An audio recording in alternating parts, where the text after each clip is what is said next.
ಅಂಗಡಿ ತೆಗಿತಂದ್ರೆ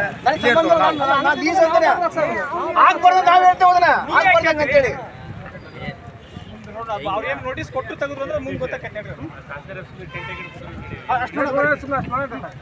ಅವ್ರು ಕ್ಲಾರಿಫಿಕೇಶನ್ ಕೊಡ್ತೀವಿ ಅಂತ ಕಮಿಷನ್ ಆಗೋವರೆಗೆ ನಾವು ಇದು ಮಾಡಲ್ಲ ನಾವು ಹೌದ್ರೆ ನಮಗೆ ತಾಳ್ಮೆ ನಮ್ಮ ಕಲೆ ಅಲ್ಲೇ ಮೀರಿ ಬಿಡುತ್ತೆ ತಾಳ್ಮೆ ಎಲ್ಲ ಮೀರೆ ನಾವು ಇದು ನೋಡಿ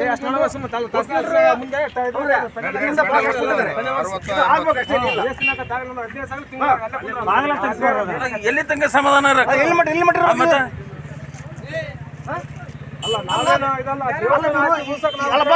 ಭೂಮಿ ಕಮಿಷನ್ ಬ್ಯಾರೇಜ್ ಏನಿಲ್ಲ ನಮ್ಮ ಸ್ವಾಮೀಜಿ ಬೇಕಾಯ್ತಾ ಅಲ್ಲ ನಾವು ಲೀಗಲ್ ಕೇಳಕೈತೇವಿ ಸೀಸ್ ಮಾಡಕ್ಕೆ ಇರಲ್ಲ